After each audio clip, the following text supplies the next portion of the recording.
মুসলিমরা খারাপ। আজকে যারা বলছে এই যে আরএসএস এর যে বাহিনী, এই বিজেপি, যারা সাভারকারের যারা মানে কি বলবো আর কি, যারা সন্তান, যারা মুসলমানদের উপরে বারবার করে আঙুল তুলছে, তারা কারা? তারা এই সেই সময় যখন ভারতবর্ষ যখন স্বাধীন হয়নি, ব্রিটিশদের পা চাটতো তারা, ব্রিটিশের রক্তে পয়দা এই সাভারকার, এই সাভারকারকে নিয়ে যারা আরএসএস যারা কথা বলে, এরা মুসলমানদের টার্গেট করছে। না, আরে তোমাদের ইতিহাস পড়তে হবে নরখাদক, তোমাদের ইতিহাস পড়তে হবে। আজকে চলে যাও ইন্ডিয়ান গেটে, ইন্ডিয়ান গেটে চলে যাও। ভারতবর্ষ যখন স্বাধীন হয়েছিল, মুসলমানেরা কতটা রক্ত দিয়েছিল, টন টন রক্ত দিয়েছিল, দিয়ে আজকে ভারতবর্ষ স্বাধীন হয়েছে। তাদের দিকে আঙুল তোলো। 100 বছর ধরে এই ভারতবর্ষ স্বাধীন করেছে মুসলমানরা, তারা শাসন করেছে, তারা শোষণ করেনি। তারা আজকে শাসন করেছে। আজকে আপনি তাজমহল থেকে শুরু করে বিভিন্ন সেক্টরগুলো তাকিয়ে থাকেন, আজকে তাজমহল থেকে কত হাজার কোটি টাকা ইনকাম হয় জানেন মাঝে? হ্যাঁ, মুসলিমদের শাসনকালেই তো বদৌলতে তারা এইগুলো স্থাপিত করে গেছে বলেই তো আজকে সেখান থেকে ইনকাম হচ্ছে। তোমাদের বাহাদুরি হচ্ছে। হ্যাঁ, মুসলমানরা খারাপ। মুসলমানরা আজকে এই সমস্ত স্থাপত্যগুলো তৈরি করে দিয়েছিল আজকে তোমাদের পেটে অন্ন জুটছে। তোমরা মুসলমানদের দিয়ে টার্গেট করো ইনকামের জন্য। আজকে ভিন দেশে পাড়ি দিচ্ছে তারা, এবং ভিন দেশে পাড়ি দিয়ে তারা নির্যাতিত হচ্ছে। তাদেরকে মেরে, তাদেরকে রক্তাক্ত করে এবং মার্ডার করে তাদেরকে এই বাংলায় পাঠাচ্ছে। অথচ এই বাংলায় মুখ্যমন্ত্রী মমতা বন্দ্যোপাধ্যায় চুপ, কোনো প্রতিক্রিয়া দিচ্ছে না। আজকে বাংলা ভাষায় কথা বলছে বলে যদি বোম্বাইতে তারা না থাকতে পারে, তাহলে বোম্বাই থেকে, দিল্লি থেকে, গুজরাট থেকে, সমস্ত জায়গা থেকে যখন বাংলায় এসছে, আমরা তাদেরকে কেন সেবা করবে? এই প্রশ্নটা কেন মুখ্যমন্ত্রী বলছে না? মুখ্যমন্ত্রী কি বলছে? না, আপনাদের ওখানে যদি অসুবিধা হয় চলে আসুন, কাজ আমি দেবো। আরে চলে আসুন, কাজ দেবেন মানে? কাজ নেই বলেই তো দিল্লি বোম্বাইতে মানুষ পাঠিয়ে দিচ্ছে। আর আপনি এই কথাটা বলবেন কেন? তাহলে তাদের কি সেখানে থাকার অধিকার নেই? তারা বাংলাভাষী বলে তারা দিল্লি, বোম্বাই, মাদ্রাজ, গুজরাট এখানে কি থাকতে পারবে না? তুমি সেই প্রশ্নটা করছো না?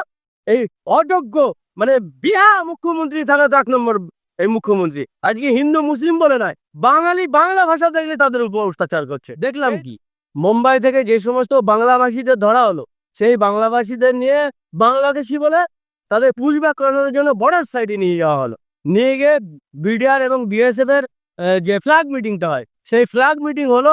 গিয়ে দেখা গেল যে আমাদের ইন্ডিয়ারই লোক বাংলাদেশে পার করে দিচ্ছে। তাহলে এরা কত বড় জঘন্য! হ্যাঁ, যে ইন্ডিয়ার মানুষকে বাংলা কথা বলে বলে তাদেরকেও বাংলাদেশে পাঠিয়ে দিচ্ছে। তাহলে কত বড় অযোগ্য! এবং দেখলাম তো যে একটা মানে বয়স্ক মানুষকে তারা খুঁজেই পাচ্ছেন যে কোথায় গেল, তাদের ধরে এনেছে, ওরা কিন্তু খুঁজে পায় না। আমরা তো দেখতে পাচ্ছি জিনিসগুলো। তাহলে এই বাংলা, এই ভারতবর্ষে কি চলছে? হ্যাঁ, মুসলিমরা কি খুব খারাপ? মুসলিমরা খারাপ। আজকে যারা বলছে এই যে আরএসএস এর যে বাহিনী, এই বিজেপি, যারা সাভারকারের যারা মানে কি বলবো আর কি, যারা সন্তান, যারা মুসলমানদের উপরে বারবার করে আঙুল তুলছে, তারা কারা? তারা এই সেই সময় যখন ভারতবর্ষ যখন স্বাধীন হয়নি, ব্রিটিশদের পা চাটতো তারা, ব্রিটিশের রক্তে পয়দা এই সাভারকার, এই সাভারকারকে নিয়ে যারা আরএসএস যারা কথা বলে, এরা মুসলমানদের টার্গেট করছে। না, আরে তোমাদের ইতিহাস পড়তে হবে নরখাদক, তোমাদের ইতিহাস পড়তে হবে। আজকে চলে যাও ইন্ডিয়ান গেটে, ইন্ডিয়ান গেটে চলে যাও। ভারতবর্ষ যখন স্বাধীন হয়েছিল, মুসলমানেরা কতটা রক্ত দিয়েছিল, টন টন রক্ত দিয়েছিল, দিয়ে আজকে ভারতবর্ষ স্বাধীন হয়েছে। তাদের দিকে আঙুল তোলো। 100 বছর ধরে এই ভারতবর্ষ স্বাধীন করেছে মুসলমানরা, তারা শাসন করেছে, তারা শোষণ করেনি। তারা আজকে শাসন করেছে। আজকে আপনি তাজমহল থেকে শুরু করে বিভিন্ন সেক্টরগুলো তাকিয়ে থাকেন, আজকে তাজমহল থেকে কত হাজার কোটি টাকা ইনকাম হয় জানেন মাঝে? হ্যাঁ, মুসলিমদের শাসনকালেই তো বদৌলতে তারা এইগুলো স্থাপিত করে গেছে বলেই তো আজকে সেখান থেকে ইনকাম হচ্ছে। তোমাদের বাহাদুরি হচ্ছে। হ্যাঁ, মুসলমানরা খারাপ। মুসলমানরা আজকে এই সমস্ত স্থাপত্যগুলো তৈরি করে দিয়েছিল আজকে তোমাদের পেটে অন্ন জুটছে। তোমরা মুসলমানদের দিয়ে টার্গেট করো। মুসলমানরা ভারতবর্ষে যখন স্বাধীন হয়েছিল, টন টন রক্ত দিয়েছিল। আমরা এই ভারতবর্ষটাকে মানে কখনোই অন্যরকম পরিস্থিতির মধ্যে আনতে দেব না। যে বাচ্চারাই যতই বিজেপি এবং আরএসএসরা গন্ডগোল করতে চাক না কেন, আমরা এই ভারতবর্ষকে নষ্ট হতে দেবো না, আমরা সংবিধানকে নষ্ট হতে দেবো না। আমাদের যে কত কোন বিন্দু মাত্র রক্ত আছে, আমরা কিন্তু এদের বিরুদ্ধে, অন্যায়ের বিরুদ্ধে সংবিধানের পক্ষ নিয়ে, ভারতবর্ষের পক্ষ নিয়ে আমরা আমাদের প্রয়োজন হলে ভারতবর্ষকে আবার স্বাধীন করবো, টন টন মুখে রক্ত ঢেলে দেবো। কিন্তু এই ভারতবর্ষকে ভাঙতে চায় যারা, ভারতবর্ষকে যারা নষ্ট করতে চায়, ভারতবর্ষের মুসলমান, হিন্দু, খ্রিস্টান, জৈনদের এই সমস্ত মানুষদের মধ্যে যারা একটা বিশৃঙ্খলা করতে চায়, ভ্রাতৃত্ববোধ নষ্ট করতে চায়, আমরা তাদের বিরুদ্ধে প্রত্যেকটা মুহূর্তে যখন স্বাধীনতার সময় ছিলাম, আমাদের পূর্বপুরুষরা ছিল, আমরা এখন তৈরি আছি প্রয়োজনে দেশ সব রক্তবন্ধু আমরা মাটিতে লুটিয়ে দেবো, আমাদের মারুক, আমাদের ফাঁসি দিক, আমাদের চোরাই করে দিক, আমরা সেদিকে তাকাবো না। কিন্তু এই ভারতবর্ষকে নষ্ট হতে দেবো না, ভারতবর্ষকে ভাঙতে দেবো না, ভারতবর্ষের সংবিধানকে আমরা অক্ষুণ্ণ রাখবো। এই সংবিধানের উপরে যারা হাত দেবে আমরা তাদের হাত ভেঙে গুড়িয়ে দেবো। এটা আমরা আপনাদের মাধ্যমে আমরা ভারতবর্ষের আপামর জনগণকে, সমস্ত সম্প্রদায়ের মানুষের কাছে বলতে চাই, মুসলমানদের দিকে আঙুল তুলবেন না। মুসলমানরা ছিল বলে আজকে আমি সমস্ত হিন্দুদেরকে কিন্তু বলছি না কথাটা। হিন্দুত্ব ধ্বজাধারী যে সমস্ত শুভেন্দুর মতন নরখাদক যে সমস্ত চারস সন্তানরা আছে, আমি তাদের বিরুদ্ধে কথা বলছি। আমার ভারতবর্ষে যে সমস্ত সনাতনী হিন্দু ভাইরা আছে, খ্রিস্টান ভাইরা আছে, আদিবাসী ভাইরা আছে, তাদের মধ্যে ভ্রাতৃত্ব আছে। এই ভ্রাতৃত্বকে নষ্ট করার জন্য প্রাণপণ চেষ্টা করে যাচ্ছে RSS, নাগপুরের প্রোডাক্ট RSS বিজেপি, কিন্তু তারা কখনই সাফল্য অর্জন করতে পারছে না। আপনারা দেখেছেন না শুভেন্দু অধিকারী যখন তৃণমূলে ছিল, মাশাআল্লাহ সুবহানাল্লাহ বলে মাথায় রুমাল দিয়ে আপনার মোনাজাত থেকে শুরু করে কি না করেছে। মাদ্রাসায় জঙ্গি তৈরি হয় না, মাদ্রাসায় মানুষ তৈরি হয়, তিনি বলেছিল। আর আজকে বিজেপিতে গিয়ে তৃণমূলে থেকে টাকা চুরি করে ধরা পড়ে তৃণমূলের বিজেপি অসীম মেশিনে ঢুকে নিজেকে সাপ মনে করে গেরুয়া বসন করে হিন্দুত্বের ধ্বজা ধরে উনি সনাতনী হিন্দু হতে চাইছে।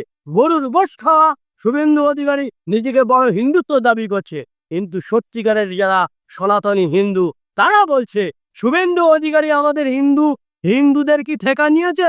শুভেন্দু অধিকারীকে তার ছবিতে জুতোর মালা পরিয়েছে। শুভেন্দু নিজে মুখেই বলেছে আমার জুতোর মালা পরাচ্ছে ছবিতে। আরে শুভেন্দু অধিকারী, তুমি শুনে রাখো, তোমার ডাইরেক্ট জুতোর মালা পরাবে এই ভারতবর্ষের এই পশ্চিমবাংলার সনাতনী হিন্দুরা। তুমি সেই অপেক্ষায় থাকো। তুমি যা শুরু করেছ ভারতবর্ষে এই পশ্চিমবাংলায় হিন্দু, মুসলিম, শিখ, আদিবাসী, জৈন এদেরকে ভ্রাতৃত্ববোধ থেকে নষ্ট করতে চাইছো, এটা কিন্তু কোনো সম্প্রদায়ের লোক মেনে নেবে না। আজকে মহারাষ্ট্র থেকে শুরু করে বিভিন্ন ধর্মীয় গুরুরা শুভেন্দু অধিকারী বিজেপির বিরুদ্ধে প্রতিনিয়ত আন্দোলন করছে। শুধু মুসলিমরা নয়, এই ভারতবর্ষ থেকে এই বিজেপি নামক সাম্প্রদায়িক দলকে অবিলম্বে এবং RSS-কে অবিলম্বে এদেরকে মুক্ত বন্ধ করে দিতে হবে, তা নাহলে ভারতবর্ষ আগামী দিন পুরো টুকরো হয়ে যাবে। এটা আমি আপনাদের মাধ্যমে ভারতবর্ষ তথা পশ্চিমবাংলার সমস্ত জনগণের কাছে বলতে চাই, ভারতবর্ষটাকে বাঁচান, সংবিধানটাকে বাঁচান। এই ভারতবর্ষ থেকে কোনো মুসলমান যদি মনে করে হিন্দুদের তাড়িয়ে আমরা রাজ করবো, সেটা মূর্খের স্বর্গে বাস করছে। কোনো হিন্দু যদি মনে করে মুসলমানদের এই ভারতবর্ষের তাড়িয়ে আমরা রাজ করব, তারা মূর্খের স্বর্গে বাস করছে। এই ভারতবর্ষ একটা মুসলমানের যতটা অধিকার আছে, একটা খ্রিস্টানের ততটা অধিকার আছে, একটা হিন্দুর ততটা অধিকার আছে, একটা জৈন ততটা অধিকার আছে, প্রত্যেকটা মানুষের অধিকার আছে। কোথায় শুভেন্দু অধিকারী, কোথায় নাগপুরের RSS বিজেপি, এরা ঠিক করে দেবে, তাই নিয়ে আমাদের চলতে হবে? কখনোই না। এই ভারতবর্ষের মানুষ, এই পশ্চিমবাংলার মানুষ, জনসাধারণ, সমস্ত সম্প্রদায়ের মানুষ আঁককে উঠবে, আর কিছুদিনের মধ্যে এদেরকে মারতে ভারতবর্ষ পার করে দেবে। আমি বলে রাখলাম, সে সময় খুবই সান্নাকাঠে। আপনারা দেখে নেবেন গণতান্ত্রিক ভাবে মারতে শুভেন্দু অধিকারী এবং মমতা বন্দ্যোপাধ্যায়কে ডাস্টবিনে ফেলে দেবে, পশ্চিমবাংলার বাইরে ফেলে দেবে। আপনারা দেখে নেবেন, আপনাদের মাধ্যমে বলে দিলাম। ন্যাক্কারজনক ঘটনা। আজকে বাংলায় কাজ নেই, বাংলার যুব সমাজ, নারী সমাজ দিশেহারা। তারা তাদের অন্ন রুটি রুজির জন্য, তাদের বাচ্চাদের মুখে আহার জোগানোর জন্য, বাচ্চাদের লেখাপড়ার জন্য, ইনকামের জন্য আজকে ভিন দেশে পাড়ি দিচ্ছে তারা, এবং ভিন দেশে পাড়ি দিয়ে তারা নির্যাতিত হচ্ছে। তাদেরকে মেরে, তাদেরকে রক্তাক্ত করে এবং মার্ডার করে তাদেরকে এই বাংলায় পাঠাচ্ছে। অথচ এই বাংলায় মুখ্যমন্ত্রী মমতা বন্দ্যোপাধ্যায় চুপ, কোনো প্রতিক্রিয়া দিচ্ছে না। আজকে বাংলা ভাষায় কথা বলছে বলে যদি বোম্বাইতে তারা না থাকতে পারে, তাহলে বোম্বাই থেকে, দিল্লি থেকে, গুজরাট থেকে, সমস্ত জায়গা থেকে যখন বাংলায় এসছে, আমরা তাদেরকে কেন সেবা করবে? এই প্রশ্নটা কেন মুখ্যমন্ত্রী বলছে না? মুখ্যমন্ত্রী কি বলছে? না, আপনাদের ওখানে যদি অসুবিধা হয় চলে আসুন, কাজ আমি দেবো। আরে চলে আসুন, কাজ দেবেন মানে? কাজ নেই বলেই তো দিল্লি, বোম্বাইতে মানুষ পাঠিয়ে দিচ্ছে। আর আপনি এই কথাটা বলবেন কেন? তাহলে তাদের কি সেখানে থাকার অধিকার নেই? তারা বাংলাভাষী বলে তারা দিল্লি, বোম্বাই, মাদ্রাজ, গুজরাট এখানে কি থাকতে পারবে না? তুমি সেই প্রশ্নটা করছো না? এই অযোগ্য বিহার মুখ্যমন্ত্রী থাকা তো 1 নম্বর এই মুখ্যমন্ত্রী। আজকে হিন্দু মুসলিম বলে নয়, বাঙালি বাংলা ভাষা দেখলে তাদের উপর অত্যাচার করছে।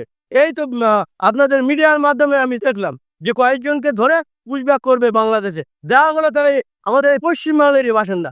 তাহলে তাদের মনের অবস্থাটা কি বলুন তো? আর এই মুখ্যমন্ত্রী নির্লজ্জ পেহারের মতো মন্দির মসজিদ এই সমস্ত নিয়ে ঘুরে বেড়াচ্ছে। বাংলার মানুষের যে আত্মনাদ, চিৎকার, নারী সমাজ, যুব সমাজ, বাংলায় সবসময় নারীরা ধর্ষিত হচ্ছে।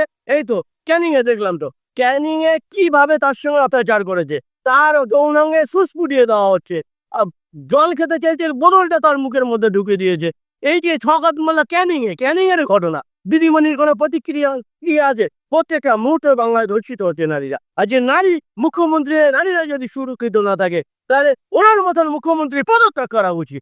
এখনো উঁচু স্বরে কথা বলছে, মাইক্রোফোনের সামনে কথা বলছে, মিডিয়ার সামনে কথা বলছে, মিছিলে মিটিং এ কথা বলছে। লজ্জা করে না? ধিক্কার জানাই এই নরখাদক মহিলা মুখ্যমন্ত্রী মমতা বন্দ্যোপাধ্যায়কে। আমরা দেখলাম কি, মুম্বাই থেকে যে সমস্ত বাংলাভাষীদের ধরা হলো, সেই বাংলাভাষীদের নিয়ে বাংলাদেশি বলে তাদের পুশব্যাক করানোর জন্য বর্ডার সাইডে নিয়ে যাওয়া হলো। নিয়ে গিয়ে বিডিআর এবং বিএসএফ এর যে ফ্ল্যাগ মিটিংটা হয়, সেই ফ্ল্যাগ মিটিং হলো, গিয়ে দেখা গেল যে আমাদের ইন্ডিয়ারই লোক বাংলাদেশে পার করে দিচ্ছে। তাহলে এরা কত বড় জঘন্য, হ্যাঁ, যে ইন্ডিয়ার মানুষকে বাংলা কথা বলে বলে তাদেরকেও বাংলাদেশে পাঠিয়ে দিচ্ছে। তাহলে কত বড় অযোগ্য। এবং দেখলাম তো যে একটা মানে বয়স্ক মানুষকে তারা খুঁজেই পাচ্ছে না যে কোথায় গেল, তাদের ধরে এনেছে, ওরা কিন্তু খুঁজে পায় না। আমরা তো দেখতে পাচ্ছি জিনিসগুলো। তাহলে এই বাংলা, এই ভারতবর্ষে কি চলছে? হ্যাঁ, মুসলিমরা কি খুব খারাপ?